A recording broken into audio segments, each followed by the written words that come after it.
자, 우리 로마서 1장 계속 말씀 나누고 있죠. 우리 24절, 오늘도 또 24절에서부터 시작하겠습니다. 그러므로 하나님께서 그들의 마음의 정욕대로 더러움에 내버려 두사 그들의 몸을 서로 욕되게 하게 하셨으니 디오카이 파레도켄 아우투스 호 네오스. 그러므로 그리고 그러니까 파레도켄 그가 넘겨주었다. 하나님이에요. 아우투스 그들을. 이들은 누구냐? 앞에서부터 쭉 봤던 그런 사람들이죠. 지혜롭다고 생각하고 있지만 스스로 어리석게 된 자들.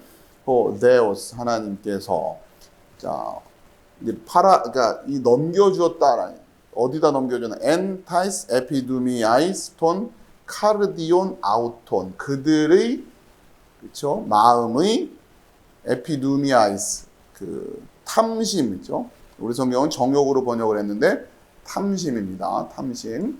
왜 이 말씀을 드리냐면 요 에피두미아라는 단어를 우리는 좀 주의 깊게 공부하는 단어예요. 그러다 보니까 경우에 따라서 탐심으로 번역되기도 하고 정욕으로 번역되기도 하는데 우리는 좀 기억을 하기 위해서 에피두미아라는 헬라 원어로 좀 기억을 하고 있자고 그랬죠.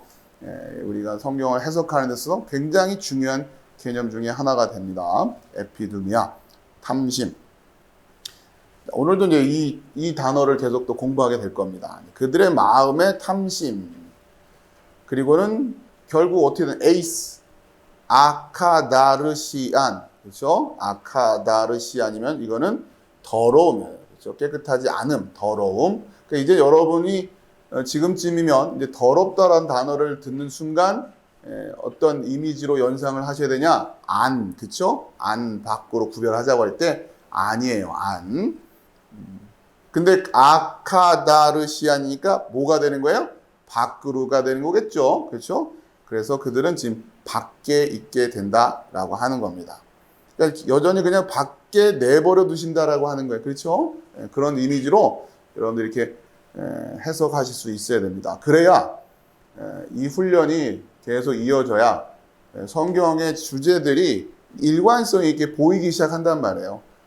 구약 성경 내용 다르고 신약 성경 내용 다르고 다 내용이 달라 보이는데 여러분이 이런 상징적인 또 어휘의 의미가 내포하고 있는 이런 다양한 층들을 공부하는 훈련들을 가지고 이제 하셔야 성경이 일관된 이미지로 그려지기 시작하신다라고요.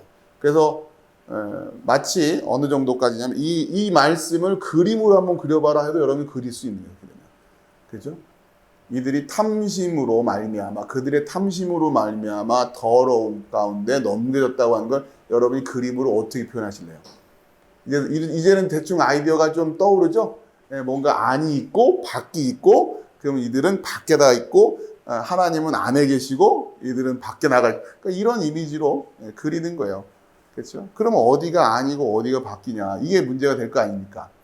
나는 안에 있는 것인가 밖에 있는 것인가?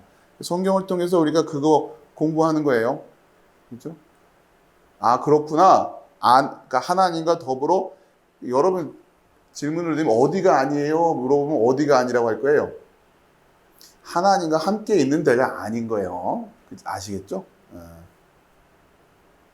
사망의 음침한 골짜기를 다닐지라도가 이해가 되시죠? 이제 왜? 이제 거기가 사망의 음침한 골짜기가 아닌 이유가 뭐예요? 주께서 나와 함께 하시기 때문에 사망의 음침한 골짜기로 내가 물리적으로 발을 내딛고 들어가고 있지만 거기는 주님과 동행하시는 곳이에요. 그렇게 고백이 나오는 거예요. 성경은 과학입니다. 아시겠어요? 그 공식을 가지고 일관되게 그리고 있단 말이에요. 뭔가 그 마음으로 하나가 되어 있는 사람들한테는 다 똑같이 읽어질 수밖에 없는 그러한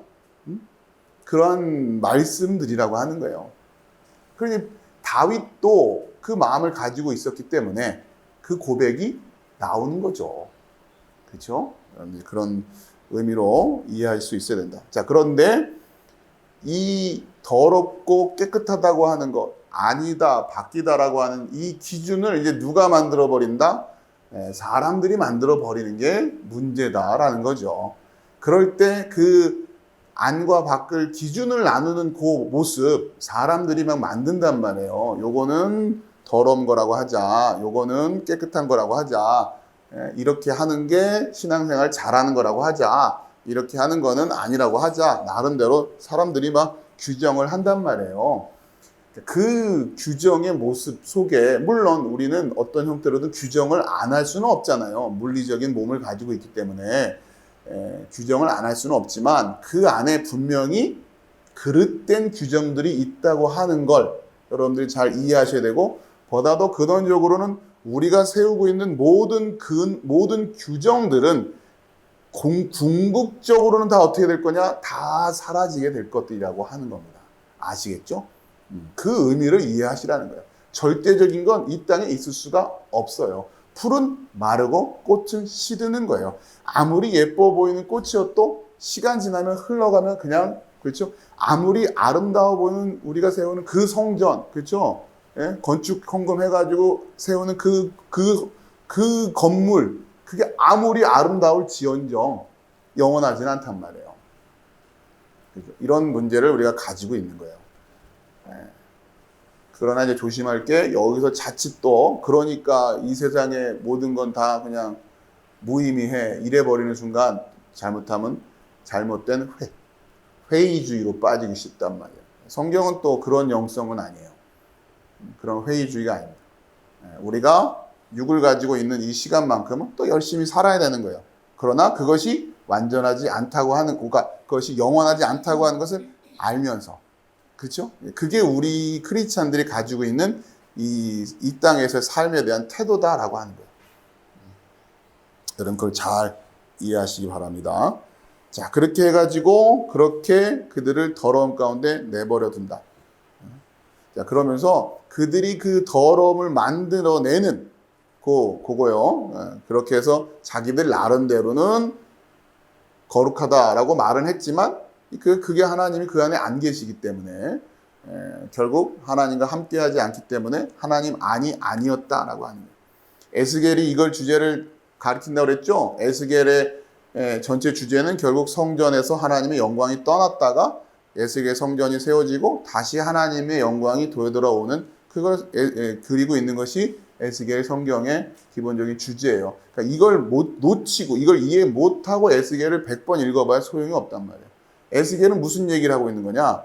결국 눈에 보이는 성전이라 할지라도 뭘 확인해야 된다?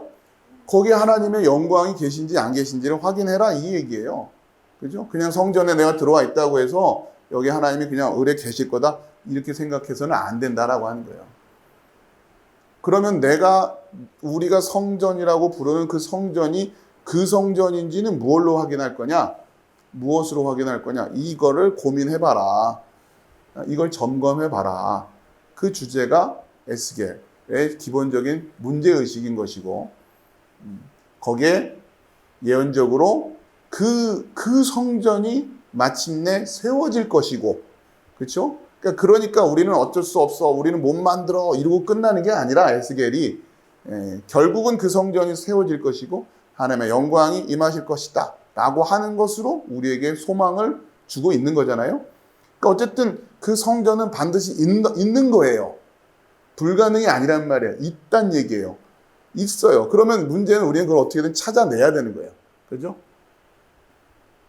요즘 한참 이제 대학교는 이제 방학이 시작됐고 기말고사 다 끝났을 테고, 이제 중고등학교는 막 이제 기말고사 이제 막 시즌으로 넘어갈 텐데, 시험 문제 받아보면 일단 아무리 어려워 보여도 이거 진짜 문제가 잘못된 거 아닌가 싶어도 일단은 무슨 마음으로 봐야 돼요? 답은 있을 것이다. 그렇죠? 분명히 내가 모르는 거지 풀이법이 있을 것이다 라고 하는 마음으로 문제를 봐야 되는 거 아니에요? 그렇죠? 이거 풀리는 거 맞아? 이러고 하는 문제 하나하나를 그렇게 의심하고 보는 순간 안 된단 말이에요. 물론 선생님들이 문제를 잘못 낼 때도 있지만. 자, 그러니까 에스겔은 아무튼 결과적으로는 그 성전은 분명히 쓸 거다. 그렇죠? 반드시 하나님의 영광이 임하는 그 성전은 서게 돼 있다. 이걸 얘기를 하고 있으니까 우리 입장에서는 그 성전이 도대체 무엇일까에 대한 관심으로 바라봐야 된다라고 하는 거예요. 그죠? 그 완전한 하나님의 치수에 어긋남이 없는 그 성전은 무엇일까? 여기에 이제 조금 우리가 조금의 이성의 논리를 가지고 생각을 해보면 적어도 우리가 줄자재에서 만든 성전은 그 성전은 아닐 거다 정도는 생각해낼 수 있어야 된단 말이에요. 그죠? 이건 그냥 상식 아닙니까? 하나님이 측량해서 정말 한치의 오차도 없는 그 성전이 우리가 지금 줄자재 가지고 물론 구약에 뭐 높이는 얼마 뭐 폭은 몇 규빗 이렇게 나와 있으니까 우리 나름대로 몇 규빗 맞춰서 진다고 재었는데 그게 정확하냔 말이에요. 아니잖아요. 그렇죠? 그러면 적어도 이건 그건 아닐 거야 정도는 알고 있어야 되죠. 그죠? 이게 그건 아니겠지는 알아야 그 다음에 성경이 무슨 말씀을 하는지 좀 귀를 기울일 마음의 준비가 된 건데 그런 생각조차 안 하고 그냥 뭐 벽돌 시멘트 발라가지고 성전 지어놓고는 좋다 은혜 된다 하나님의 영광 영임하시 이러고 있으면 어떡하냔 말이에요. 그죠? 마음이 전혀 없는 거. 자, 그런데 아무튼 인간들은 또 열심히 무언가를 그렇게 만들어냅니다. 명분은 뭐예요? 하나님이 하라고 하셨으니까. 성전 지어라 이렇게 하셨으니까 한다고 한단 말이에요. 아무튼 그러면서 출발은 거기서부터 시작됐기. 그걸 가지고 그 열심을 내는 거. 그 열심의 재료라고 할까요? 열심의 연료가 되는 걸 에피두미아라고 한다고 하는 겁니다. 아시겠죠? 그러니까 에피두미아는 이중적인 의미를 가지고 있는 거예요. 이것이 부정적인 의미로 쓰일 때가 있고 또 긍정적인 의미로 쓰일 때가 있는데 긍정적인 의미로 쓰일 때는 하나님의 열심이라고 하는 주제와 관련이 돼 있어요. 우리 인간이 내는 열심이 아니라 하나님의 열심이라고 하는 주제와 관련돼 있다. 때문에 에피두미아라고 하는 이 주제도 여러분들이 여기서부터는 두 가지를 항상 염두에 두면서 생각을 하셔야 된다. 그러니까 우리가 열심을 내야 됩니다. 반드시. 그러나 그 열심이 성경이 말하는 그 더러움에 던져지는 그 탐심이면 안 되는 것이고 하나님의 열심인 그 열심으로 해야 된다. 자, 이걸 여러분들이 잘 이해하시라는 거예요. 자, 그래서 결국 그들이 그렇게 더러움 안으로 던져지게 되었고 그래서 마지막 줄 투 아티마제스타이 그렇죠? 그래서 그들이 불명예스럽게 되어졌다. 타 소마타 아우톤 그들의 그 몸들이 엔 헤아우토이스 그들 자신들 안에서 그죠? 그럼 이제 여기 그들 그러니까 하나님 안에 들어가 있어야 되는데 결국은 이들은 어디 안에 들어가 있는 거예요? 그들 자신들 안에 들어가 있는 거예요. 그러니까 우리말로 번역하면 좀 어색하죠. 그런데 요 덩어리들을 여러분들이 그 의미를 잘 보시라면 and heautos 그들 자신들 안에 들어가 있는 거예요. 어딘가 안에 들어는 가 있어요. 그 안이 어디예요? 그들 자신들 안이다라고 하는 하나님 아니어야 되는데. 그러니까 이게 무슨 얘기예요? 하나님 생각이 아닌 자기 생각으로 돼 있다는 얘기예요. 그거를 구별해 보려는 의지를 안 갖는다고 하는 거예요. 이게 내 생각인가? 하나님 생각인가? 또 하나님 생각이라고 내가 그렇게 믿기는 믿었는데 그게 또 내 생각이었는지 진짜 하나님 생각이었는지 한 번쯤 더 들여다볼 마음을 안 가지고 있다라고 하는 거예요. 되죠? 그러니까 그냥 내 마음에 딱 떠오르는 첫 번째 생각으로 그냥 가요, 그냥. 그게 이제 그 짐승의 본능이잖아요. 그렇죠? 여러분 그 불나방이라는 표현 있죠? 불나방이 왜 불나방이에요? 나방들이 불을 보고 그냥 그게 자기를 타 죽이게 할 건데도 불구하고 계속 그러다 결국 타 죽는다는 거 아니에요? 왜 그 짐승들이 가지고 있는 본능이잖아요. 그렇죠? 그러니까 생각을 안 하는 거예요. 처음엔 그냥 불인 줄 알고 갔는데 이게 지금 내 몸을 태우는구나. 그 생각을 못 하는 거예요. 그죠? 그러니까 그 근원적인 인간의 죄성이 딜레마랄까요? 이거를 우리가 끊임없이 깨어서 내가 나를 바라볼 줄 알아야 됩니다. 여러분 여러분이 여러분을 바라볼 수 있다가 우리 흔히 객관화한다고 그러잖아요. 여러분이 여러분을 바라볼 수 있기 위해서는 여러분이 어떻게 해야 여러분을 바라볼 수 있습니까? 여러분이 여러분 밖으로 나와야 되는 거예요. 그죠? 여러분 밖으로 나와야 여러분이 보이기 시작하는 거란 말이에요. 여러분이 지금 더러움 안에 있었기 때문에 여러분이 여러분 밖으로 나와야, 근데 이것은 다시 말하면 그것이 하나님 안으로예요. 그렇죠? 그러니까 하나님 안으로, 여러분 밖으로, 그래야 여러분이 여러분을 볼 수 있다라고. 여러분이 여러분을 보느냐. 그러니까 그거를 이제 생각하는 거야. 내가 한 번이라도 나를 되돌아보려고 했는가. 이걸 좀 다시 말하면 뭐 어렵게 말하면 성찰 이런 말을 하는데, 성찰이에요. 성찰, 간단히 말해서. 자기 자신을 돌아보지 않는단 말이에요. 한 번쯤 멈춰서도 생각을 안 해요. 그러니까 좀 제가 비유가 이런 대목에서 좀 도전적일 수밖에 없는 게, 이렇게 좀 자극적이고 도전적으로 하지 않고는 생각조차 안 하기 때문에 그래요. 무슨 얘기냐? 여러분, 이런 겁니다. 지금 목사님들 계시는데, 예를 들어서 지금 목사님들 다 모아놓고 우리 이제 고등학생들, 그 고3들 수능 보죠? 예? 수능 보는데 우리 목사님들 다 거기다 집어넣고서는 국어 시험 보게 하자고요. 몇 점 나올까? 예? 제가 이런 얘기를 하는 이유는 이렇게 도발적으로 비유를 들지 않으면 생각조차 안 한단 말이에요. 예? 이해되세요? 무슨 말씀인지? 지금 목사님들 다 수능 국어 한번 시험 치기 해보자고요. 몇 점 나오냐? 이 말이 무슨 의미예요? 예? 무슨 문제가 나왔어요? 윗글의 주제로 다른 것은, 밑줄 친 부분과 다른 것은. 이런 거 물어보는 거 아니에요. 그렇죠? 예? 위에 시에 지은이가 이 시를 통해서 하고 싶었던 말이 뭡니까? 뭐 이런 거 물어보는 거잖아요. 국어 시간에. 근데 그 문제를 다 틀리고 있네? 그 틀리는 실력을 가지고 성경은 해석이 된다고요? 예? 여러분. 그러니까 생각을 안 하는 거예요. 아, 무슨 목회를 뭐 공부를 합니까? 네. 그럼 공부를 안 하고서 어떻게 목회를 합니까? 공부를 안 하고 성경이 어떻게 읽어집니까? 그러니까 이런 생각을 안 하는 거죠. 그리고는 어떤 무슨 재주인지 희한하게 목사는 공부 안 해도 되는 것처럼 분위기를 만들어 놨어요. 재주들도 좋아요. 그걸 또 성도들도 그렇다 이러고 있고. 목사님이 뭐 공부 잘해서 목회 잘하나? 그럼 도대체 목회를 잘한다는 건 뭐예요? 공부 못한 사람들도 얼마든지 수천 명, 수만 명 모을 수 있다라는 겁니까? 그러면 목회를 잘하는 겁니까? 그런 사람들도 있더만요. 잘 생각해 보시라고요. 그러니까 이게 뭘 얘기하는 건지. 성경 시험을 치는 게 아니라 국어 시험을 치르게 한다니까요. 그게 기초란 말이에요. 기초. 잘 생각해 보시자고요. 여러분에게 말씀을 전한다고 하는 그 사람이 목사죠. 목사가 도대체 독해력이 있느냐? 문장을 읽고 해석해낼 능력이 있느냐? 주제를 파악할 능력이 있느냐? 그 검증을 안 하는 거죠. 그게 성경은 또 그게 된다고 생각. 말도 안 되는 소리예요. 제가 보기엔 성경만큼 어려운 책이 없어요.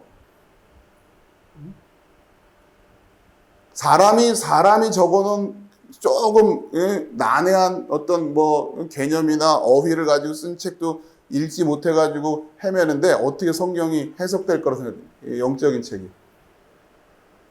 그죠? 공부해야 되는 거예요. 근데 자, 이제 그런 생각을 안 한다는 거죠. 그럼 여러분 앞에서 말씀을 전한다고 하는 목사가 무엇이 준비가 되어 있으면 이것이 가능하다 생각해요.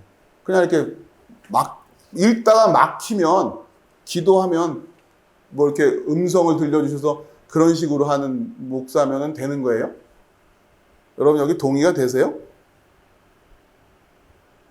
그죠? 그런 거예요. 지금 이 시대에 목사라고 하는 사람들을 점검을 해보자는 얘기가 다른 게 아니라, 물론 이것만 가지고 되느냐? 아니, 그건 아니죠. 그러나 적어도 다른 것도 아니고, 우리에게는 분명히 열심히 읽고 해석해야 될 텍스트가 있단 말이에요. 책이 있어요, 우리한테는. 이거 해석해내야 돼요. 이걸 해석을 해야 된단 말이에요, 우리는. 무당이 아니기 때문에. 목사는 무당이 아니잖아요. 무당들한테는 이게 필요가 없어요, 이런 책이. 원래 그 사람들은 그래요. 그렇잖아요. 그냥 뭐 신내렸다 하면 되는 거 아닙니까? 원래 거긴 그래요. 근데 우리는 이게 있단 말이에요, 이거를. 그리고 말씀에 대해서 이렇게 말씀하고. 그럼, 근데 문제는 이게 어쨌든 우리 사람의 글로 써있기 때문에 기초적인 글을 독해내는 능력과 실력이 없는데 어떻게 성경을 읽을 수 있냔 말이에요. 그죠? 그건 난센스란 말이에요. 상식적이지가 않고 스스로 지혜 있다 어리석. 무슨 얘기를 하고 싶은 거냐? 생각들을 안 한다고요. 성도들도 그렇고 목회자들도 그렇고 도대체 생각이라는 걸 안 해요. 아니 하나님의 성전이 그렇게 벽돌로 지어진 걸로 그게 치수가 맞겠냔 말이에요. 우리가 대충 봐도 눈금이 지금 1mm, 2mm 아무리 정확하게 진다고 해도 1mm, 2mm 오차가 날 거 아닙니까? 그럼 그 하나님의 치수에 맞다고 할 수가 없잖아요. 그냥 다른 거 다 떠나고도.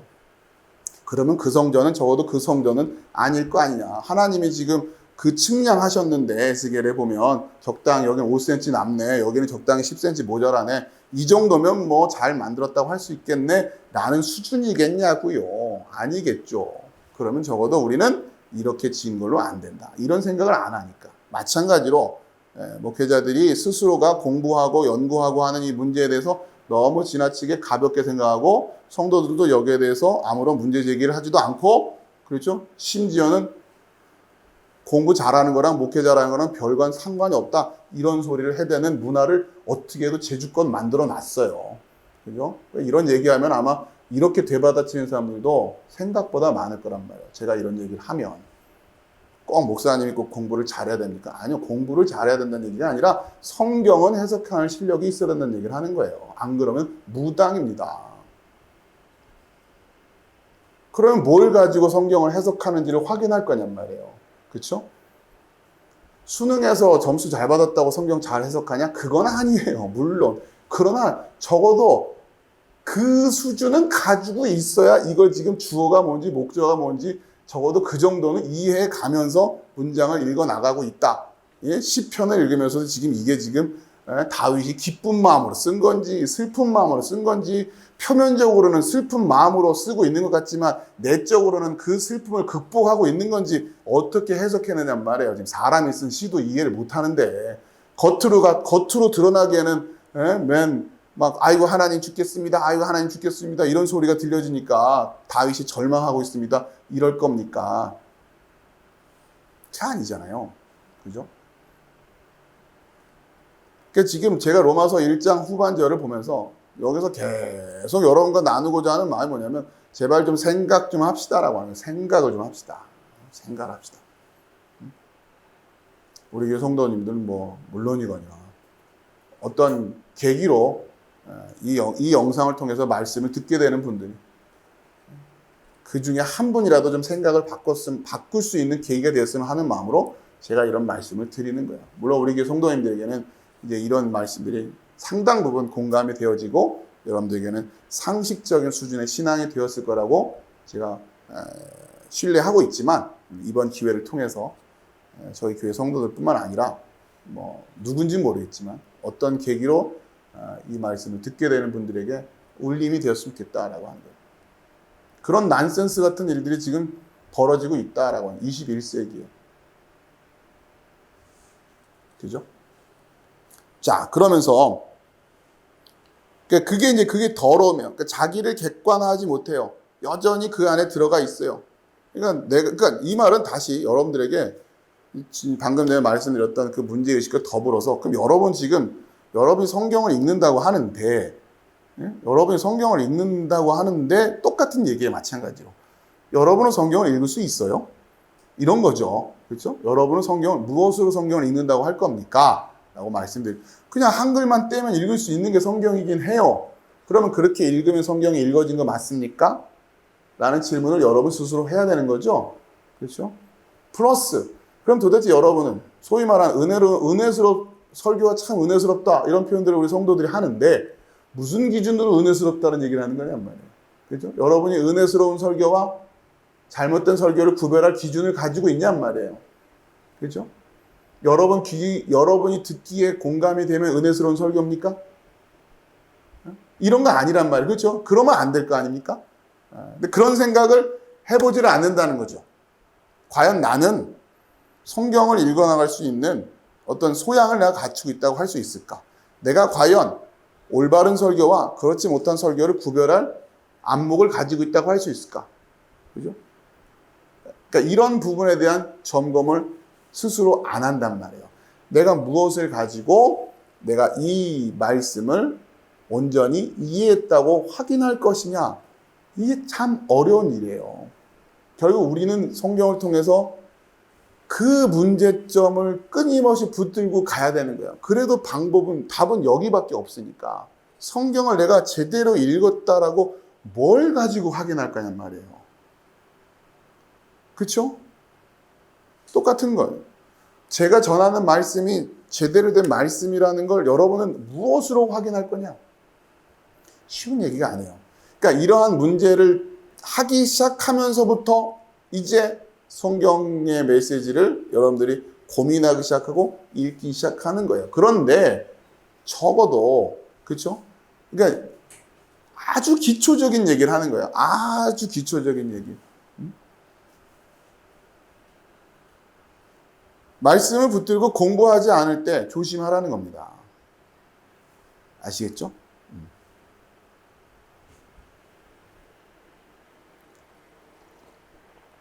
여러분 스스로가 말씀을 붙들고 공부하고 있지 않다. 그럼 여러분 귀는 여전히 어두워져 있는 거예요. 1차적으로 그래요. 그러나 말씀을 붙들고 공부 열심히 한다고 해서 문제 해결되느냐? 그건 또 아니에요. 왜? 난 또 내 생각만 가지고 성경을 매번 그러고 보고 있을 테니 이 딜레마를 어떻게 풀어갈 것이냐. 아무튼 이것이 우리의 과제이자 숙제고 또 우리가 갖고 있는 한계 중에 하나예요. 이 문제점이에요. 그나마 이 문제를 한 번쯤 생각을 하기 시작해야 이제 스스로 지혜 있다 하나 어리석은 자가 되어에서부터 벗어날 수 있는 그나마 단초가 생긴 거다라고 하는 거예요. 아시겠죠? 그렇다고 저절로 되는 건 아니지만 자, 그 다음에 그래서 그들을 그 더러우면은 그 다음 마지막 줄 to 아티 마제스타이 그래서 불명예스럽게 되었다라고 하는 요 표현 우리가 이거 지난 시간까지 계속 공부했어요. 이 주제가 뭐와 연결되어 있었습니까? 아브라함의 언약, 그렇죠? 아브라함이 자녀를 받는 과정과 관련이 되어 있던 표현이었어요. 하갈이 사레를 멸시하는 그 장면과 연결되어 있다. 근데 지금 뒤집어진 거 아니에요, 그렇죠? 그러니까 뒤집어졌다라고 하는 의미를 그러니까 느낌을 여러분이 가지실 수 있어야 됩니다. 그래서 요 불명예스럽게 되었다, 아티 마제스타이 라는 단어를 통해서 여러분이 어디까지 쭉 이어져 가야 되냐면 그래서 그들이 결국 불명예스러워졌다라는 얘기는 어디까지 여러분이 이 단어를 보는 순간 쫙 연결이 되어야 되냐면 하갈 이야기 있죠? 거기서부터 출발해서 아브라함과 하갈이 자 다시 정리해 드릴게요.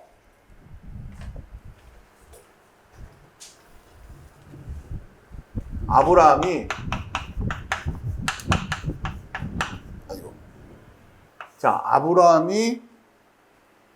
아브라함이 지금 누구를 통해서 하갈을 통해서 이스마엘을 얻죠.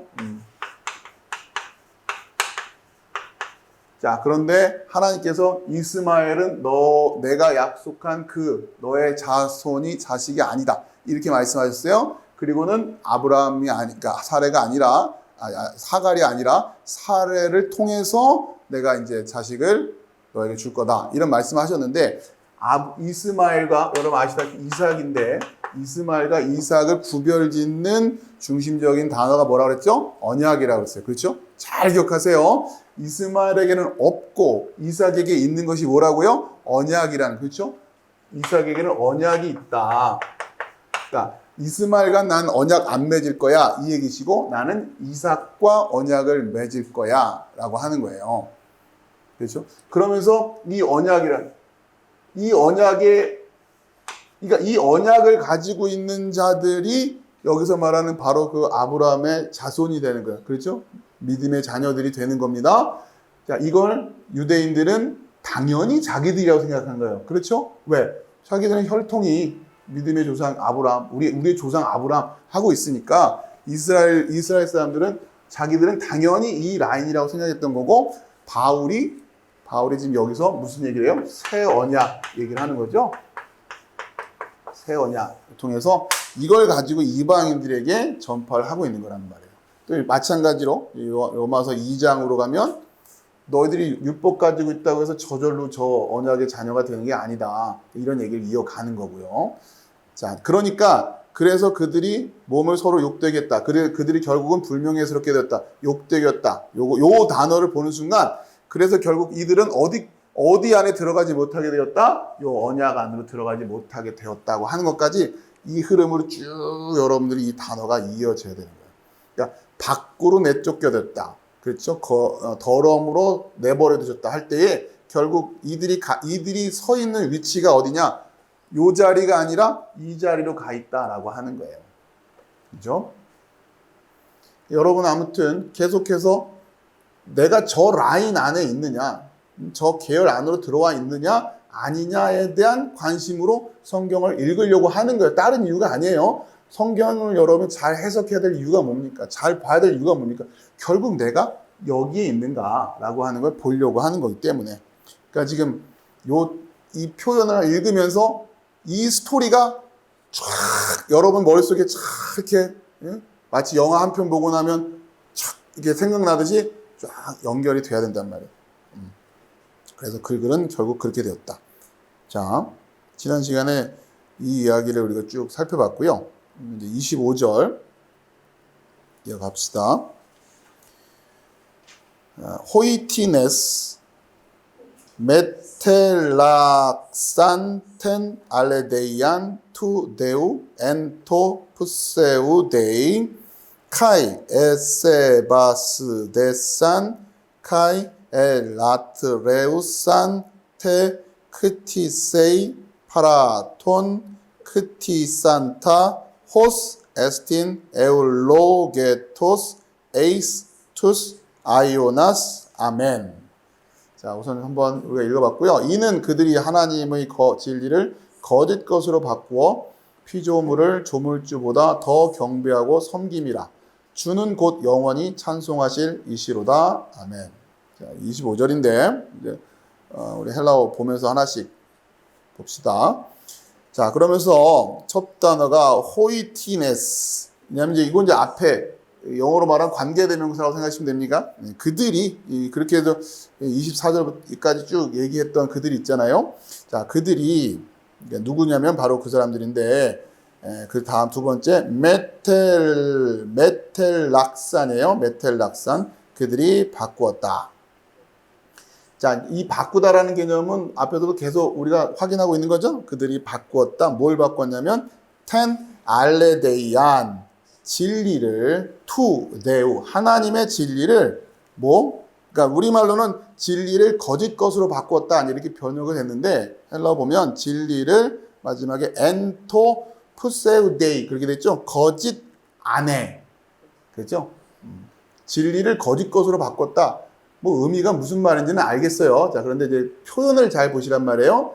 진리를 어디 거짓 안에다가 이 아니다 바뀌다라는 요 표현과 개념이 성경 안에 굉장히 중요해요.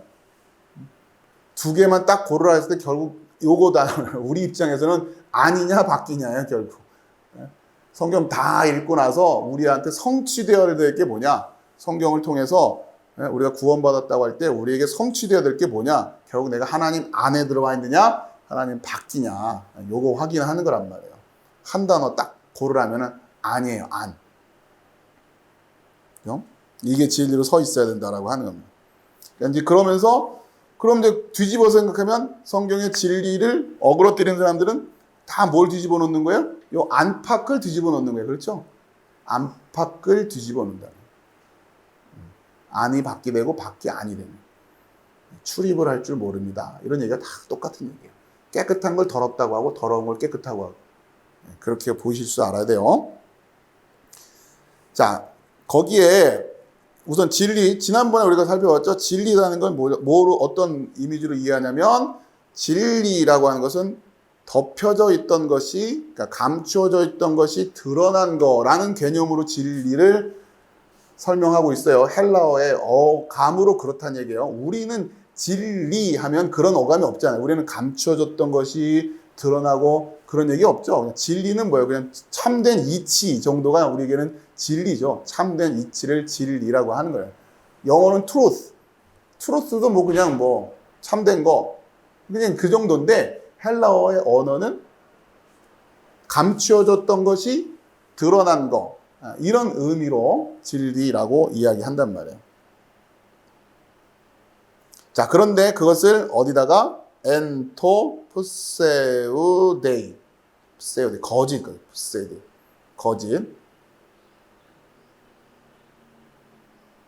거짓 안에다가 진리를 바꿔놨다.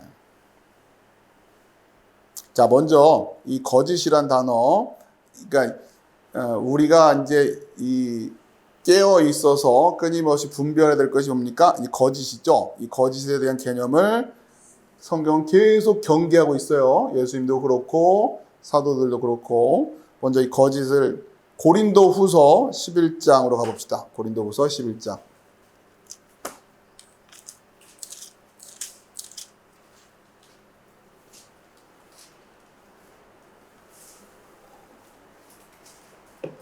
고린도후서 11장. 네. 먼저 확인할게. 11장 1절.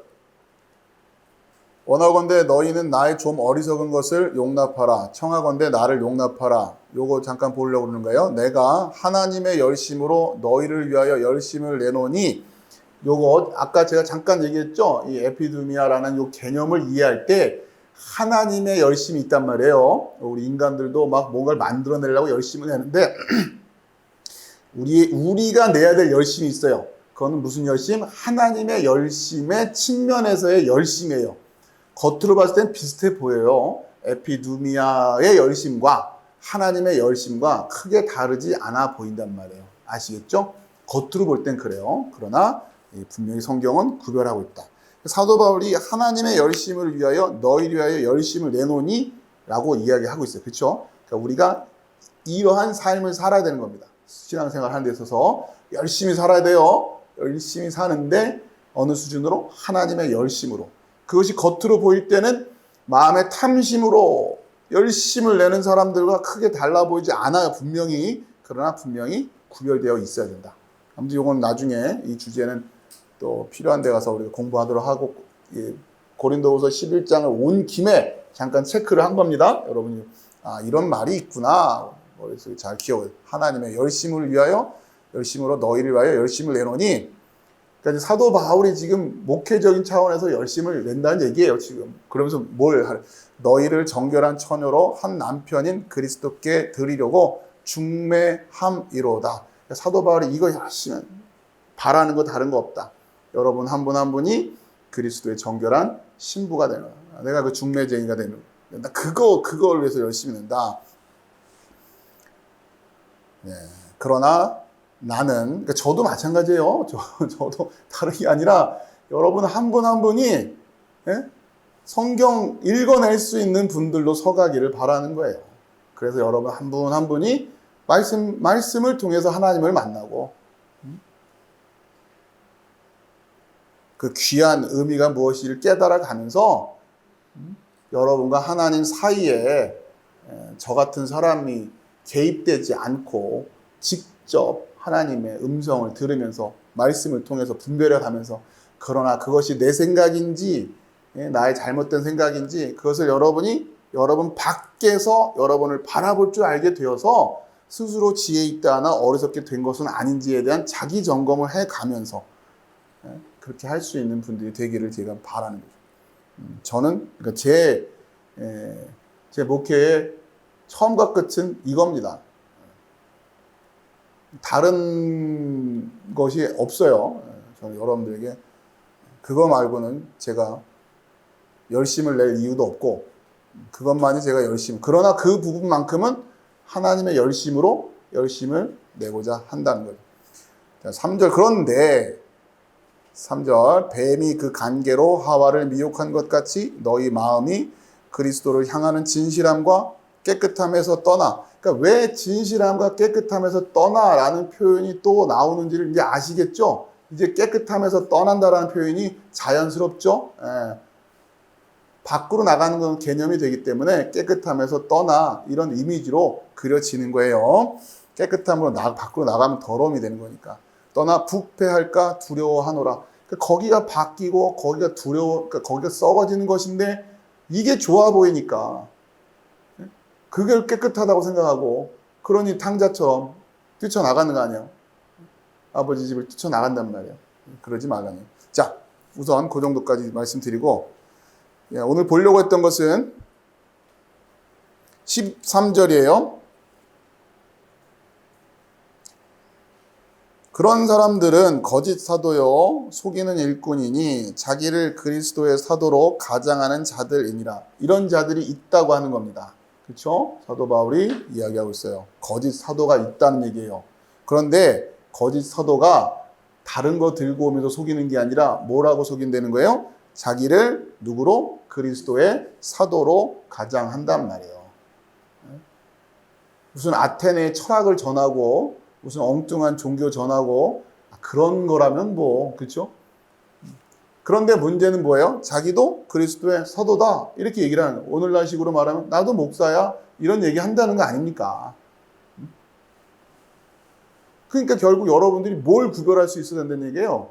진짜 목사냐 아니냐를 구별할 수 있어야 된다는 얘기를 하는 거예요. 이런 말 하는 것 자체를 금기하면 가짜 목사입니다. 여러분 다른 거 교회 비판하지 마라 이러면서 엉뚱하게 이런 말을 자꾸 재갈을 물려고 하는 사람들은 일단은 가짜다 생각하면 돼요. 비판적인 얘기에 대해서 알러지 반응을 일으킨 사람들이 있어요. 그냥 뭐 앞뒤 재지 않고 비판적이다 그러면 그냥 아니라고 생각해요. 그건 아니에요. 그건 잘못된 겁니다. 분명히 교회 안에 거짓 사도가 있어요. 성경이 쓰고 있잖아요. 그러면 여기에 대해서 경계를 할 생각을 해야죠. 그걸 오늘식으로 말하면 뭐예요? 거짓 목사들이 있다는 얘기지 뭐예요. 지금식으로 얘기하면. 그때는 이렇게 표현한 거. 안 그래요? 그래서 그걸 조심하라고 얘기하는데 그걸 교회를 비판한다.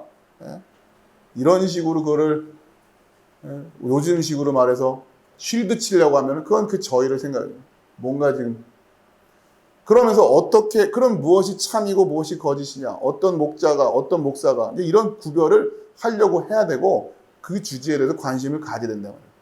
거기에 대해서 저는 여러 가지 기준이 있을 수 있겠지만 기준을 가지고 있어야 되죠. 당연히 여러분 스스로도 성경 공부 안 하는 목사는 일단 볼 거 없다. 제 얘기는 그거예요. 그냥 이것도 마찬가지예요. 거칠게 들리시겠지만 아니 성경 공부 안 하는데 그걸 어떻게 지금 목사라고 할 수 있겠냐 하는 거고 플러스 거기다가 성경을 해석할 능력이 없는데 그걸 더 아주 거칠게 말하면 수능 쳐봐라고 해요. 수능 쳐봐라. 수능 국어시험 보라고 해가지고 그 성적 가지고 어떻게 성경을 읽는다고 하냐. 아니 10분 양보해서 고등학교 때까지는 공부 안 했다고 쳐요. 그럴 수 있어요. 그러나 내가 신학교를 갔다 일단. 그래서 하나님의 말씀을 읽어야 된다는 마음을 알면 그때부터는 공부해야 되는 거 아니에요? 국어 공부 열심히 해야죠. 영어 공부도 열심히 하고. 성적 안 되는 사람들을 아예 신학교를 안 받는다. 그건 또 좀 저는 아니라고 생각해요. 아니 훈련을 시키는 거니까 일자무식인 사람도 공부는 할 수 있어야 된다고 생각해요. 그러나 신학교라는 시스템 안에 들어가는 순간 이 훈련을 받아야 되는 거죠. 그리고 이 훈련을 정확하게 받은 사람들만이 인정을 받을 수 있는 그런 환경이 돼야 된다라고 하는 겁니다. 이 생각은 저는 양보할 생각이 전혀 없어요.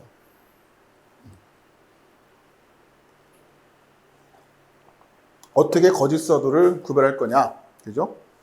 오해하지 마세요. 성적 나쁜 애들은 신학교 보내지 말자. 그 얘기 아니에요. 그거랑 관계없어요. 신학교는 다 갈 수 있어요. 부르심에 대한 소명감만 있으면 오히려 더 넓혀야 된다고 저는 생각을 해요. 성적 안 보고도 뽑아도 된다고 생각해요. 그러나 일단 들어오는 순간 밤낮 공부할 각오해라. 그러고 얘기를 하는 거지 성적 안 되는 애는 아예 신학교 올 생각도 말하라 그런 얘기가 아니에요. 생각을 좀 제 말을 오해하지 마시라고요. 그죠? 맨 기타나 쳐대고 뭐하고 뭐 그게 신학생인 줄 알고 그건 아니에요. 자, 여러분도 나름 분별할 준비를 가지고 계십시오. 성경에 분명히 거짓 사도라는 표현을 쓰고 있어요. 그럼 여러분 누굴 거짓 사도라고 볼 거냐라고 하는 것에 대한 여러분 기준을 가지고 계셔야 된다. 아시겠죠? 이것은 이상한 일이 아니라 사탄도 자기를 광명의 천사로 가장하나니 그러므로 사탄의 일꾼들도 자기를 의의 일꾼으로 가장하는 것 또한 대단한 일이 아니니라. 그들의 마지막은 그 행위대로 되리라. 자, 이제 문제는 이들이 그리스도의 사도다라고 말도 하고 플러스 뭐예요? 의의 일꾼으로 가장을 한단 말이에요. 그렇죠? 성경은 해석할 줄 모르는데 참 의로워 보이는 사람들도 많아요. 그러니까 저는 거기에서 저는 아니다라고 생각하는 거야, 저는. 여러분들 이런 부분에서 나름대로 기준을 가지고 계시란 말이에요. 왜? 내가 의인지 아닌지 내가 판단하기 참 어려워요. 적어도. 그렇죠? 그분이 내 앞에서만 그러는지 그걸 어떻게 할 거예요? 그리고 겉으로 보이는 것만 가지고 소위 우리가 의로워 보인다라고 하는 걸로 과연 의롭다고 할 수 있는 거냐? 저는 그 부분은 제가 판단할 수 있는 문제가 아닌데 최소한 성경을 제대로 못 읽고 있다 정도는 알아볼 수 있으니까. 그죠? 저한테 그 정도 소양은 있으니까. 주어 목적어도 모르는데 어떻게 이걸 이해할 거냔 말이에요. 그 개념이 뭔지도 모르는데. 무슨 시를 하나 읽고서는 감상을 제대로 할 수 있습니까? 무슨 논설문을 읽고서 그 논설문에 대한 주제를 파악하고 논리적인 오류를 찾아낼 줄 압니까? 그런 실력이 안 돼 있는데 어떻게 성경을 읽고 해석할 수 있다는 얘기예요. 그러니까 그건 안 되는데 뭔가 이제 다른 은사가 있어서 가능하다 이런 이야기를 하겠죠. 그렇다는 얘기는 결국 본인이 무슨 이야기를 가지고 성경을 읽어가면서 해석을 하는 것이 아니라 어디선가 들었던 이야기들을 가지고 뭔가 말씀을 그렇듯하게 만들어내고 있다라고 하는 얘기예요. 워낙에 또 여기저기 되어져 있는 말들이 많이 있지 않습니까? 그죠? 자, 이 거짓이라는 개념은 성경이 명백하게 표현하고 있는 주제다라고 하는 걸 여러분이 놓치지 마시기 바랍니다. 사도 바울이 거짓 사도에 대해서 경계를 하고 있고 사탄의 일꾼이라고까지 표현을 하고 있단 말이에요. 자, 이 거짓 사도, 사탄의 일꾼이 어디에 영향을 미치고 있으니까 조심해라. 교회에 영향을 미치고 있으니까 조심해라. 더더군다나 교회 안 깊숙이 들어와 있다. 이런 얘기를 하는 겁니다, 지금. 여러분도 거기에 대한 분별을 할 수 있는 능력이 돼 있어야 된다라고 하는 거예요. 자, 그래서 그들이 그 진리를 그런데 바꾸었어요. 그러니까 이게 잘 들으세요. 이 진리라고 하는 것의 기본적인 속성은 뭐냐면 진리는 기본적으로 감추어져 있던 것이 드러나는 거예요. 그것이 진리가 가지고 있는 속성이에요. 자, 그러면 진리라고 하는 것은 1차적으로 여러분이 진리를, 그러니까 성경이 말하는 진리라는 이 단어를, 이 뉘앙스를 이해할 때 여러분 이제 그 공부하는 겁니다, 지금. 진리라고 하는 단어의 뉘앙스를 공부할 때는 항상 어디서 출발해라? 감추어져 있던 것이 나타난 그런 거예요. 진리는 감추어져 있다가 플러스 나타나게. 자, 그런데 잘 들으세요. 그러면 감추어져 있으면 진리입니까? 아닙니까?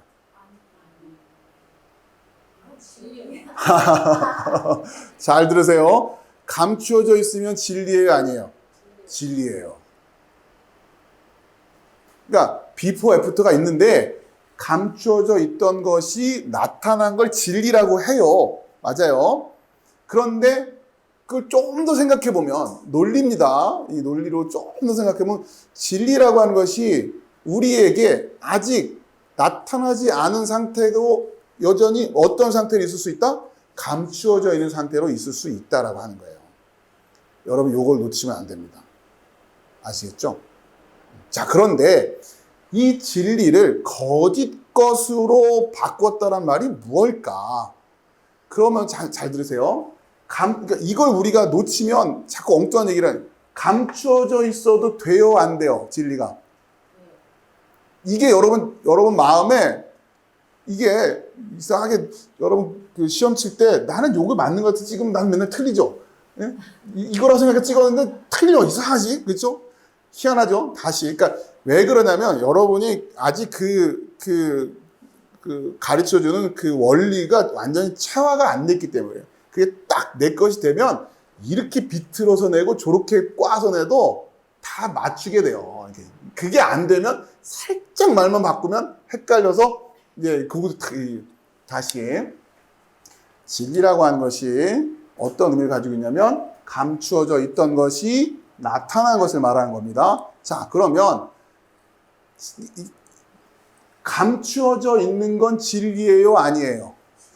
진리예요. 이걸 이해가 안 되면 계속 답 틀리는 거예요. 왜요? 아니, 감추어져 있는 게 나타난 게 진리라면서요. 그러면 감추어져 있는 건 진리가 아니잖아요. 이렇게 돼버리면 이제 계속 여기서 헷갈려지는 겁니다.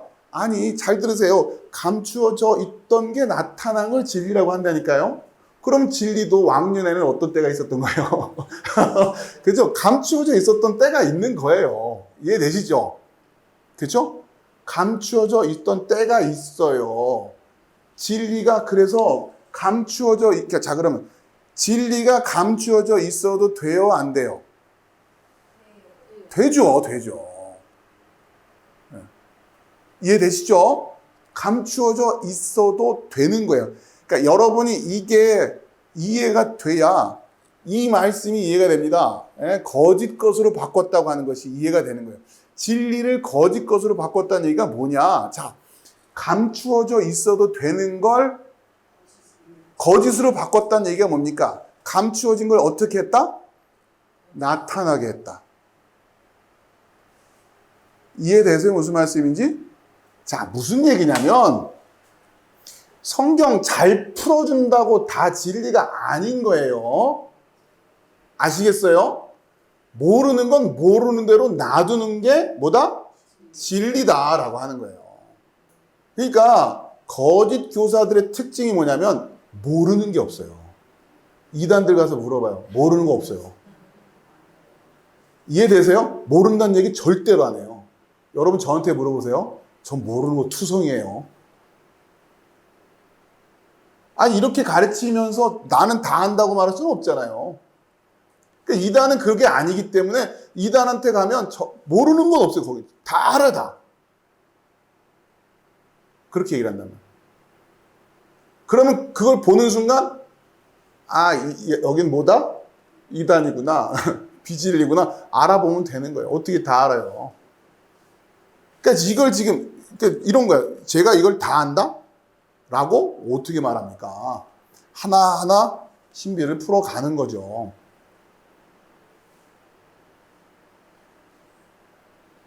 자, 그러니까 우선 다시 그러면 감추어져 있던 것이 나타난 것을 진리라고 하는데 여러분들이 진리는 감추어져 있을 때가 있고 나타날 때도 있습니다. 그러니까 나타나야 될 때가 있어요. 그러면 감추어져 있어야 될 때 그냥 그 진리는 감추어져 있어도 되는 겁니다. 아시겠죠? 그러면 이때 여러분들이 진리를 지킨다란 말이 뭐겠어요?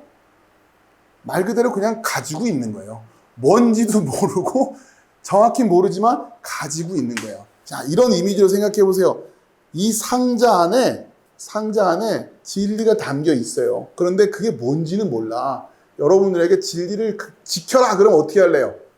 그냥 그 상자를 잘 지키고 있는 거예요. 아시겠죠? 이제 그 상자 안에 무엇이 있었는지를 아는 것은 그때가 되면 알게 되겠죠. 자, 그런데 요거를 그냥 모르는 상태에서 잘 지키고 있으면 되는데 누가 나타나냐? 거짓 사도들이 나타나고 사탄의 종들이 나타나서 뭘 가르치기 시작해요? 자기가 진리를 봤다. 이렇게 가르치기 시작하는 거예요. 자, 그러면 지금 문제는 진리가 드러나서 가르치는 건지 여전히 진리는 감추어져 있는데 거짓을 하고 있는지 어떻게 알아요? 이게 또 우리한테는 간단치가 않죠? 잘 들으세요. 아니 진짜 이 상자 안에 감춰져 있던 진리가 나타났기 때문에 저들이 전하고 있는 건지, 여전히 감춰져 있는데 자기들이 봤다라면서 그 안에 이게 있었어 라고 말을 하는 건지 또 어떻게 알아보냔 말이에요. 자, 이 말씀을 드리는 이유는, 야, 이것도 간단한 얘기는 아니구나 생각해 보시란 얘기예요. 아시겠죠? 그죠? 진짜 진리를 보고 얘기를 하는 건지 아니면 아닌지, 그것도 생각처럼 간단한 얘기는 아니에요. 자, 그런데 오늘 여러분들은 일단 뭐만 기억을 하셔라? 진리는 감추어져 있던 것이 나타난 것이 알레데이아라고 하는 것이, 궁극적으로 진리는 어떻게 돼야 돼요? 나타나져야 돼요. 맞아요. 그러나 감추어져 있는 때가 있단 말이에요. 그렇죠? 그런데 감추어져 있을 때, 이 감추어져 있을 때 우리가 할 수 있는 일이라고 하는 것은 뭐예요? 그냥 요 상자 잘 지키고 있는 거. 잘 지키고 이 안에 진리가 있다라고 하면서 그것을 전해주는 것만이 우리가 할 수 있는 일은 그만이에요. 그렇죠? 그러면서 최소한 뭐까지는 생각했었어요? 아직 우리는 그 감추어진 진리를 완전하게 본 거는 아니야 까지는 그래도 우리가 생각할 수 있어야 된단 말이에요. 자, 그게 바로 율법이었어요. 아시겠죠? 바로 율법은 진리를 담고 있는, 감추고 있는 그릇 같은 거였어요. 근데 아직 이 율법을 통해서 그 진리가 온전히 나타나지지는 않았죠. 성경이 그렇게 얘기하는 거예요. 율법과 복음의 관계를 그렇게 이해하게 하는 거예요. 요런 느낌으로. 그러면 유대인들의 입장에서는 어떻게 하고 있었으면 되는 겁니까? 율법을 계속해서 어떻게 해라? 잘 지키고 있는 거예요. 그러니까 지켜내는 게 아니라 지키고 있는 거예요. 여러분, 이 의미를 잘 이해해야 이제 로마서 2장이 이해가 됩니다. 바울이 무슨 얘기를 하려고 하는 건지. 자, 그러면서 이들이 율법을 지키고 있으면서 뭐는 알고 있었어야 돼요? 적어도 이것이 감추어진 진리이기 때문에 나는 뭔 모르고 있다? 드러난 진리는 모른다 정도까지는 논리예요. 이건 논리. 그 정도까지는 유대인들도 생각은 하고 있어야 되는 거 아닙니까? 언젠가 이 율법을 통해서 율법이 담긴 그 온전한 의미가 진리로 나타날 때가 있을 것이야 라고 하는 걸 알고 이 율법을 지키고 있어야 되는 거예요. 아시겠죠? 그게 지금 로마서 1장 이후에 바울이 유대인들의 나음이 뭐냐? 이런 얘기. 너희들한테는 이거 줬잖아. 너희들한테는 감추어진 그 상자 줬잖아. 진리 줬잖아. 자, 그러면서 이들이 율법을 통해서 알았어야 되는 게 뭐예요? 우리는 이 율법을 지켜내므로 그 의를 이룰 수는 없다라는 것 정도까지는 알고 있었어야 되는 거 아니에요. 그렇죠? 사도 바울이 그 얘기를 하는 겁니다. 지금 로마서 안에서. 자, 그러니 이 율법이 감추어져 있던 진리였는데, 율법은 그러면서 예수 그리스도로 말미암아, 복음으로 말미암아 이제 이 진리가 나타나지게 되는 것이다 라고 하는 거죠. 성경이 그 얘기를 하는 거예요. 그 복음이 바로 그거다 라고. 자, 그런데 그러면 거짓 사도들은 뭘 한다? 감추어져 있음에도 불구하고, 자기들이 직접 본 것이 아님에도 불구하고 본 것인 양, 다 아는 것인 양, 감추어진 진리를 어떻게 해버린다? 나타나게 해버린다는 얘기예요. 아시겠죠? 그러면 그걸 거짓이라고 얘기하는 거예요. 거짓 사도들이 그 거짓 안에다가 진리를 그렇게 집어넣었다라는 얘기하는 겁니다. 아시겠죠? 그러니까 다시 거짓 안에 뭐가 들어와 있는 거예요? 진리가 들어와 있는 거예요. 이 그림이 이해가 되세요? 원래 진리가 담겨 있는데 이 안에 이거를 이들이, 이 진리가 아직 나타나지 않았음에도 불구하고 거짓 사도들이 감추어져 있는 것을 자기들이 봤다고 하면서 거짓을 만들어 버리니까, 그러고서는 나타났다고 얘기했는데 그 거짓 때문에 진짜 진리가 이제 나타났을 때 거짓 때문에 이 진리가 감추어져 버려. 왜? 사람들이 이걸 안 보니까. 이해되시죠? 거짓 안에다가 거짓의 것으로 바꿨다, 이런 이미지를 잘 이해하시기 바랍니다.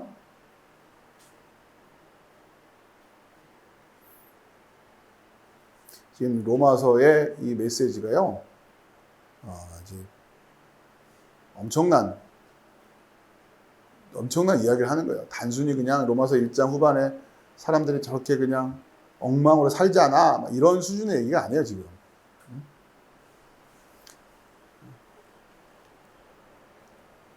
자, 그러면 우리한테는 지금 뭐가 있는 거예요? 예수님 오시기 전에는 뭐가 있는 거예요? 감춰져 있는 진리가 있는 거예요. 그렇죠? 그때도 구약의 율법이 있었어요. 구약이 있었어요. 그런데 이 진리가 어떻게 돼 있었다? 감추어져 있었다란 말이에요. 그러니까 예수님이 오셔서 매 노미세테, 노미조 하지 말아라, 오해하지 말아라, 잘못 알아듣지 마라, 내가 율법을 폐하러 왔다. 따옴표. 그런데 이거 오해하지 마라, 폐하러 왔다 라고 들릴 텐데 폐하러 온 것이 아니라 완전하게 하려는 것이다. 그러니까 이 이미지로 여러분 이해하시면 쉽겠죠? 그 율법을 이제 내가 나타나게 할 텐데, 나타나게 하려면 어떻게 돼요? 율법의 뚜껑을, 너무 연다라는 표현은 너무 점잖은 표현이고, 뚜껑을 어떻게 해야 돼요? 깨뜨려야 이 안을 들여다볼 수 있을 거 아닙니까? 그러니 율법을 어떻게 한다? 폐한다. 깨뜨린다. 나는 율법을 깨뜨릴 것이야. 왜? 뚜껑을 깨야 보일 테니까. 그런데 뚜껑을 깨야만 이 안에 진리가 보일 것 아니냐. 그렇죠? 그러니까 깨는데 깨는 게 아닌 거죠. 이해되시죠? 네.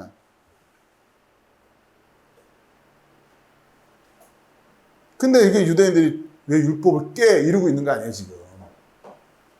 왜 안식일을 어겨? 막 이러고.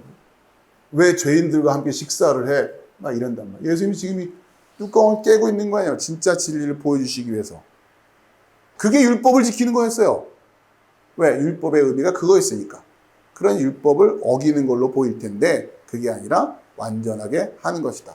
그래서 그 율법을 통해서 진리를 드러내고 있는 것이다. 자, 그런데 이 나타난 진리를 거짓 사도들이 감춰져 있는 걸 자기들이 나타내요. 그렇죠? 그리고서는 거짓 안에다가 진리를 바꿔놨다. 이런 얘기를 하는 거죠. 그러니 지금 이 진리가 온전히 안 보인다. 그러니까 감춰져 있을 때는 그냥 그러니까 감춰져 있는 상태에서 여러분들이 그냥 감춰져 있는 대로 전하는 겁니다. 그 억지로 뭘 하려고 하는 순간 안 되는 거예요. 그러니까 여러분 성경 공부하시다가 모르겠는 것이 있으면 그냥 모르겠다고 하면서 가야지, 그걸 자꾸 여러분이 뭔가 이렇게 막 풀어가려고 하다 보면 안 되는 거예요. 그럼 여러분이 아는 것과 모르는 것을 어떻게 구별할 거냐. 그 기준을 제가 말씀드리는 거예요. 누군가에게 1차적으로 누군가에게 전할 수 없다면 아는 게 아니다. 듣고 끄떡끄떡거렸다고 아는 게 아니라고요. 누군가에게 전할 수 없으면 아는 게 아니다. 그 기준을 가지고 점검하란 얘기예요. 피곤하겠지만. 아시겠죠?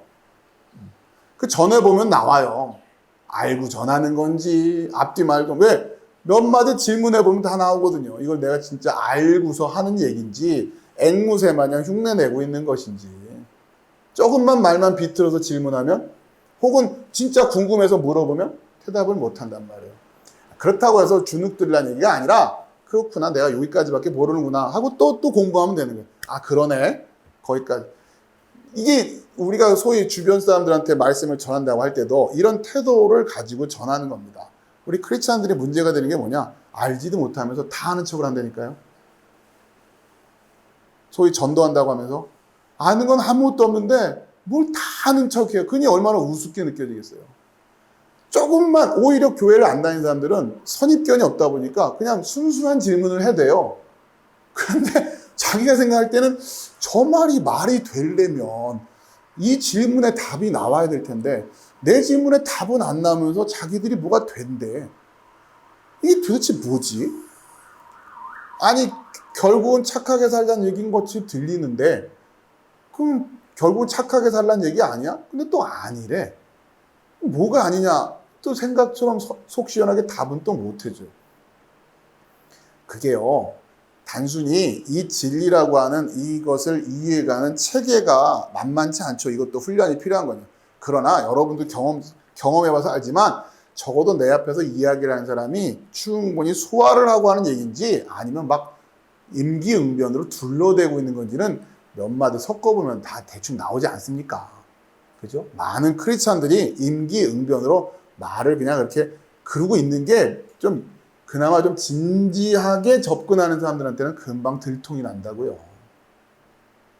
그러다 보면 이제 아이 잘 모르겠고 일단 우리 목사님한테 여쭤봐요.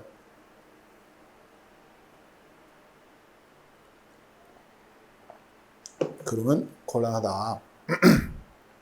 근데 문제는 목사님한테 갔는데 그 목사님도 별반 다르지가 않아. 그죠? 그리고 이제 우여곡절 끝에 어떻게 등록도 하고 교회를 다니게 되는데 그러면 이제 더더군다나 목사님을 못 만나는 사람이 되는 거예요. 그죠?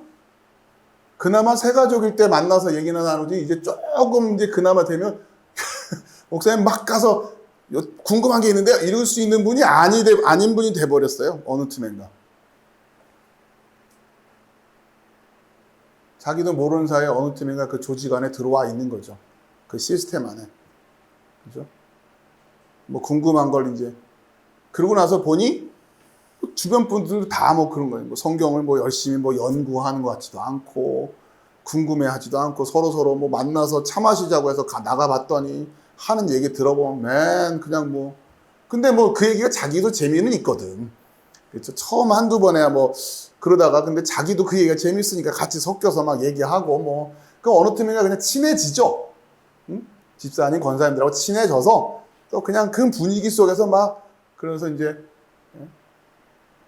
조금씩 소위 그 교회에서 진행하는 프로그램에 발을 들이게 되고 그러면서 그냥 같이 또 그렇게 또 하나의 그런 사람이 됐고 자기도 예전에 궁금했던 거 어느 틈인가 이거는 교회 와서 보니까 이런 걸 끝까지 궁금해하는 걸 의심하는 거구나. 이게 알아듣는 이건 내가 그동안 의심을 했던 거였구나. 그러면 신앙의 성장을 안 하는구나. 의심을 하면서 새벽 기도를 하면 안 되는구나. 일단 의심을 안 하고 기도를 해야 효험이 있는 거구나. 그러니까 이런 걸 배우는 거죠, 이제.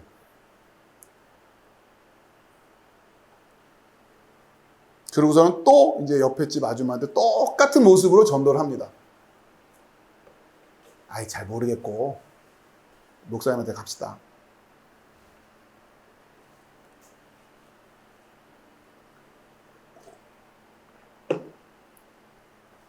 거듭 말씀드리지만 저희 교회에서는 여러분들에게 이런 모습으로 신앙생활하는 것은 용납이 안 됩니다.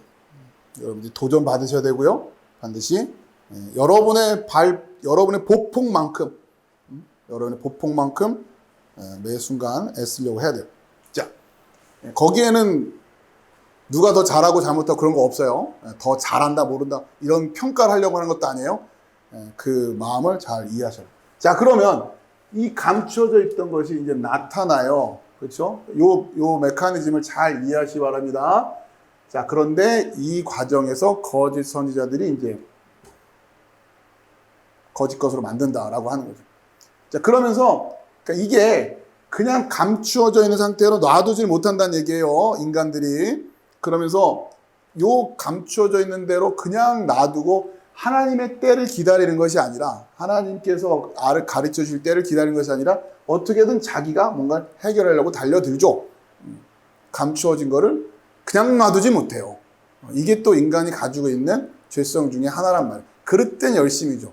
자, 그게 바로 뭐냐? 그게 아브라함이 하갈을 통해서 이스마엘을 얻는 그 장면이 똑같은 얘기를 하는 거예요. 기다리지가 않아요. 어떻게든 자기 능력으로 뭘 만들어서 이스마엘을 만들어 놓고 이스마엘을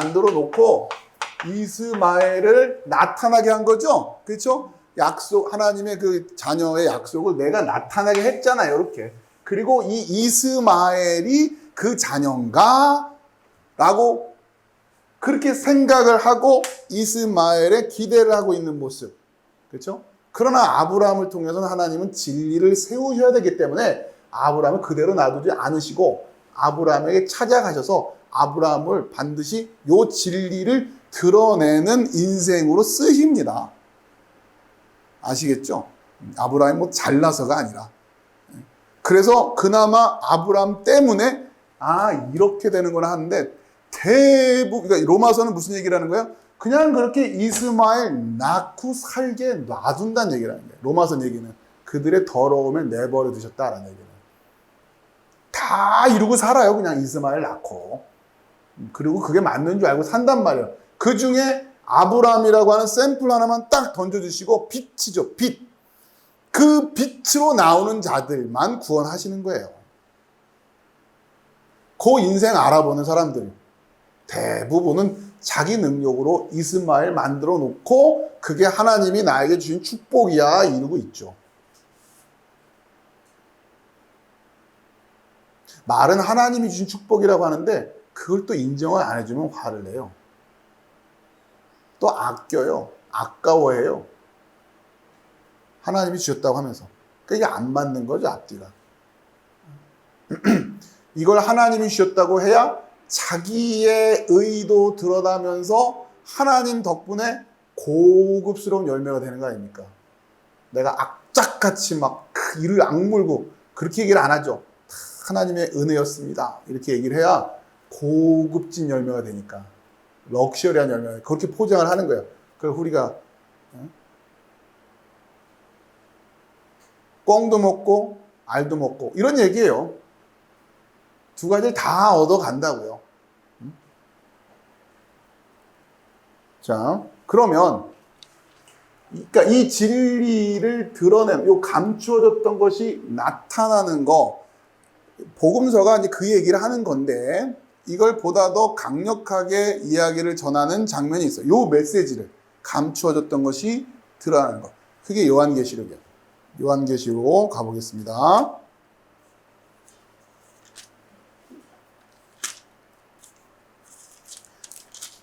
어디냐면 요한계시록 1장부터 그냥 자 오랜만이죠. 요한계시록 자 여기 보시면 요한계시록 1장에 전반적인 개요가 있고 그 다음에 저는 이제 구조 요한계시록 전체를 볼 때 2장과 3장이 일곱 교회에 대한 얘기 그렇죠? 에베소 교회부터 시작해가지고 라우디게아 교회까지 7개의 교회에 대한 이야기를 하고 있어요. 자, 우선 요한계시록의 전체 주제가 뭐냐? 그러니까 요한계시록을 통해서는 뭘 우리가 알아야 되는 것이냐라고 할 때 요한계시록 1장 20절 19절부터 그러므로 내가 본 것과 지금 있는 일과 장차 될 일을 기록하라. 그러니까 요한계시록에서 뭘 기록하는지를 여기서 얘기하고 있어요. 20절 내가 본 것은 이거 기록하라는 얘기예요. 내 오른손에 7 별의 비밀과 또 7 금촛대라. 뭐 기록하래요? 7 별과 7 금촛대에 관한 거 기록하라는 얘기예요. 그럼 요한계시록은 뭐에 대한 얘기다? 7 별, 7 금촛대에 대한 이야기를 할 겁니다. 그럼 7 별과 7 금촛대는 뭔 얘기냐? 써 있잖아요. 7 별은 7 교회의 사자요. 7 촛대는 7 교회니라. 그럼 요한계시록은 무슨 얘기하는 거다? 교회 얘기, 사자 얘기하는 거예요. 그죠? 아까 우리가 읽었던 바울 서신서 고린도서의 그 얘기를 보면은 거짓된 사도들을 구별하는 법 그리고 참된 교회를 구별하는 법. 여러분 교회 성경 공부를 통해서는 결국 그러니까 아니냐 바뀌냐라는 걸 구별하는데 결국 여러분이 진짜 교회와 거짓된 교회, 진짜 하나님의 사람과 그렇지 않은 거 구별하는 거예요. 그리고 그나마 그 상황 속에서 이 가르침을 전하는 말씀을 전하는 이 사도의 직분이 그렇게 중요하기 때문에 거짓 사도, 거짓 교사에 대한 경계가 초대교회부터 지금까지 계속 이어지고 있는 거죠. 왜? 교회가 성장해 가는 데서 아주 핵심적인 기능이기 때문에 그래요. 가르치는 기능. 아시겠죠? 말씀을 가르치는 기능. 이건 반드시 그 교회 안에서 서 있어야 될 진리란 말이에요. 그렇잖아요. 우리가 교회인데, 말 그대로 교회인데 뭐가 교회냐? 교회 안에서 우리가 영적으로 성장하기 위해서는 반드시 양육되어져야 돼. 교육을 받아야 되는데 누가 진짜 교사냐라고 하는 이 주제가 진리로 서 있지 않은 건 교회가 아니잖아요. 교회라고 할 수가 없단 말이에요. 여기에 대한 의식이 없다. 늘 말씀드리지만 그건 교회가 아닙니다. 교회가 아니라고요.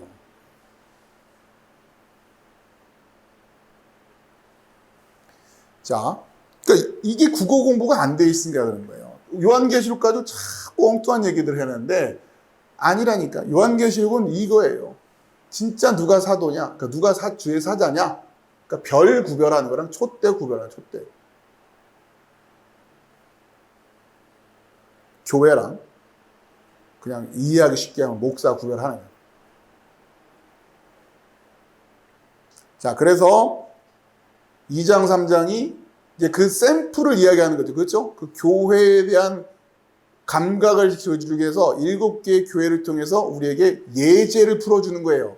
에베세 교회가 있다, 서머나 교회가 있다, 버가모, 두아디라, 사대, 빌라델비아, 라오디게아 교회가 있는데 여러분 이걸 보면서 연습 문제 풀듯이 공부를 하는 거예요. 7개의 종류. 그 당시에 있었던 교회이기도 하고 앞으로 펼쳐질 시대에 대한 예언이기도 하고 또 오늘날 우리 시대에 있어서 마찬가지고 우리의 교회의 모습은 어떠한지 이걸 보면서 내가 요한계시록을 말하고자 하는 그 교회가 맞는지 그 사자가 맞는지 그걸 확인을 하려고 하는 그 안목을 가지고 있어야 된다라고 하는 거예요. 자, 그렇게 교회 이야기하면서 그러니까 이게 지금 사실은 여기서 요한계시록이 끝난다 해도 과언이 아니에요. 그리고서는 요한계시록 4장 그리고서 하늘의 예배에 대한 이야기를 하고 그 다음에 이제 5장에서부터 본격적인 이해가 되는데 요한계시록의 주제는 1, 2, 3, 4장에서 다 마무리가 된다고 해도 과언이 아닙니다. 아시겠죠? 더 짧게는 1장 안에서 요약이 돼서 끝났고 그 다음에 2장, 3장, 4장으로 해서 한번 마무리가 되고 그 다음에 이제 이게 주제가 끝난 거예요.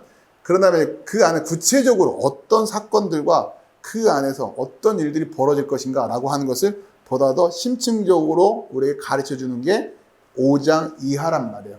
그래서 이 사건들을 통해서 그 하나님의 손에 붙들려 있는 그 별과 그 교회를 구별해내는 거예요. 이걸 가지고. 아시겠죠? 그래서 여러분이 바로 그 교회가 되어야 된다. 자, 그럴 때 이제 첫 번째 5장에 그러니까 이제 뭐라 그러지? 본론이 시작되는데 본격적인 본론이 시작되는데 그 타이틀이 뭐예요? 책과 어린 양. 5장 1절 내가 보매 보좌에 앉으신 이의 오른손에 두루마리가 있으니 안팎으로 섰고 7인으로 봉하였더라. 또 보매 힘있는 천사가 큰 음성으로 외치기를 누가 그 두루마리를 펴며 그 인을 떼기에 합당하냐 하나. 자, 보세요. 두루마기는 이거고 제가 여기 맨날 할게요. 두루마리예요. 두루마리가 있고 하니까 이거 성경이죠. 그렇죠? 이 정도는 해석해내야 될 거 아니에요. 여기서 두루마리가 뭘 상징할까요? 국어 실력입니다. 이런 거는. 그죠? 성경 얘기하는 거예요. 그럼 두루마리가 봉해져 있다. 7인으로 봉화해졌다. 무슨 얘기겠어요? 요거 생각하시면 되는 거예요. 뭐예요? 감추어져 있는 거예요. 그죠? 성경의 안에 진리가 있는데 이것이 두루마리가 7인으로 아주 그냥 함부로 뗄 수 없는 그 인으로 봉해져 있어요. 감추어져 있는 진리예요. 그러니 뭐라고 해요? 2절에 누가 그 두루마리를 펴며 그 인을 떼기에 합당합니까? 이렇게 하네요. 아무나 못 떼니까 결국 이것을 이 감추어져 있는 것을 나타나게 할 리가 누구냐라고 하는 거죠. 그러면서 그 인을 떼시기에 합당한 분이 누구다? 7절 그 어린 양이 나와서 보좌에 앉으신 이의 오른손에서 두루마리를 취하시니라. 예수님이 두루마리를 받으세요. 그리고는 9절 그들이 새 노래를 불러 이르되 두루마리를 가지시고 그 인봉을 떼기에 합당하시도다. 일찍이 죽임을 당하사 각 족속과 방언과 백성과 나라 가운데서 사람들을 피로 사서 하나님께 드리시고 그들로 우리 하나님 앞에서 나라와 제사장들을 삼으셨으니 그들이 땅에서 왕노릇 하리로다 하더라. 복음에 대한 메시지를 여기 안에 같이 표현하고 있죠. 십자가 사건과 일찍이 죽임을 당했다는 얘기는 부활까지 같이 얘기하고 있는 거예요. 그죠? 그럼 이분은 지금 살았을까요? 죽었을까요? 이건 국어예요. 국어. 아시겠죠? 이건 기도하면서 응답받는 게 아니라 문맥을 보세요. 이분이 그럼 일찍이 죽임을 당했는데 지금 버젓이 살아계시네. 그럼 부활하셨다는 얘기네. 국어 실력입니다. 이런 거는. 이건 무슨 40일 금식을 해야 보이는 그런 게 아니라 일단 국어만 가지고도 성경을 읽어보자고요. 좀. 요한계시록 해석을 하려면 무슨 신령한 기운을 받아야 되는 거 마냥. 그게 아니라고요. 자, 그러면서 바로 이분이 이 진리를 이제 드러내실 겁니다. 자, 그런데 그러니까 요한계시록의 이 5장 이하의 본격적인 사건들이 구현되는데, 요 긴장감으로 보시면 돼요. 감추어졌던 진리를 나타내실 수 있는 분이 누구밖에 없다? 어린 양밖에 없다는 얘기예요. 이 어린 양만이 이 일곱 인을 떼실 거예요. 그것이 우리에게는 진리가 나타나는 사건이에요. 할렐루야죠. 그런데 요한계시록은 이 인을 떼는 사건을 인재앙으로 그리고 있단 말이에요. 첫 번째 인을 떼셨을 때 재앙, 두 번째 인을 떼셨을 때 재앙, 이렇게 그리고 있는 게 요한계시록의 독특한 의미란 말이에요. 진리가 나타나는 게 왜 재앙일까? 그렇죠? 요한계시록은 그 긴장 관계를 이해하고 읽어가지 않으면 안 된다. 그죠? 그 진리가 명확하게 나타나는 것이 누군가에게는 축복이 되지만 누군가에게는 심판으로 확정이 되기 때문에 이것이 인재앙이라는 첫 번째. 그러니까 요한계시록 3대 재앙이라고 그랬죠? 첫 번째 인재앙, 두 번째 나팔재앙, 세 번째 대접재앙. 이 세 가지 큰 재앙의 성격들을 규정하고 있단 말이에요. 인재앙. 그렇죠? 예수님이, 그러니까 이 복음으로 말미암아 성경이 다시 재해석되어져야 돼요. 그것이 재해석되어지면 축복인데 기다리던 그 진리가 드러나는 거죠. 복음으로 성경이 다시 읽어지면. 그런데 진리가 드러났는데도 불구하고 여전히 여기에 머물러 있다. 뭐가 된다? 재앙이라는 거예요. 그들이 바로 재앙인 거예요. 혹은 그 복음을, 나타난 복음을 엉뚱한 걸로, 그죠? 감추어버려요. 그동안 자기들이 억지로 말했던 거, 그 어떻게든 무마시키려고 끙끙거리면서 그걸, 그죠?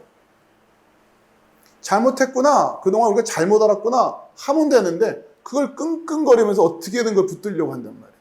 그죠? 그러니까 성경을 이렇게 읽고 해석을 하고, 이런 마음으로 이렇게 읽어 나가는데, 나름대로 자기들도 예전부터 성경 좀 알았다는 거예요. 그죠? 성경 좀 읽었다고 하는 분들은 자기들 생각을 내려놓지를 못해요. 뭐 물어보면 아는 것도 없어. 근데 어쨌든 계속 사사건건 시비를 거는 거죠. 왜? 부딪힘이 오니까. 본인들이 나타난 걸로 알고 있는 거랑은 다른 얘기가 막 들려지거든요. 그러니 거부하는 거죠. 그 나타난 게 나타나진 게 아니라니까요. 거짓 사도들한테 속아서 지금 거짓 것을 진리로 자기들이 착각하고 있었던 거고, 요한계시록 들여다보면서 맨날 무슨 666이니 무슨 짐승의 표니 이런 데만 매일 그냥 관심을 쏟고서 질문을 해도 막 이런 것만 질문을 해야 되고, 3차 세계대전이 어떠니 자꾸 이런 얘기에만 귀가 솔깃솔깃해가지고, 그러면 그건 어떻게 되는 겁니까? 그게 잘못 알고 있는 거라고요. 그러면서 뭔가 자기들 막 깨어있다고 생각하죠. 막 예민하게 미래를 보고 있고, 막 하나님의 이 마지막 때에 대한 섭리를 막 이렇게 막 간파하고 있는 듯한 중동의 사건이 뭐가 일어나고 뭐 막 이런 그런 건 줄줄줄 깨면서 정작 복음은 모르는.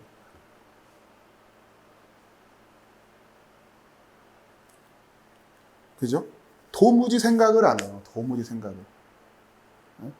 내가 성경을 제대로 읽고 있는 것이 맞는가라고 하는 것은, 내가 성경을 제대로 읽었다면 내게 토대가 되어 있어야 될 지식이 뭐고, 토대로 쌓여 있어야 될 진리가 뭐냐에 대한 아무런 고민이 없어요. 그러니 복음이 뭡니까? 물어보면 그냥 그게 그냥 예수 믿고 구원받고 우리의 죄를 사해 주시는 거고, 십자가 대속이고 막 들은 얘기 갖다 붙이는 거죠. 그냥 틀린 말은 안 해. 하나하나가 다. 그게 복음 아닌가요? 성경 그런 말이 어디 있어요? 아니 어디 있어요.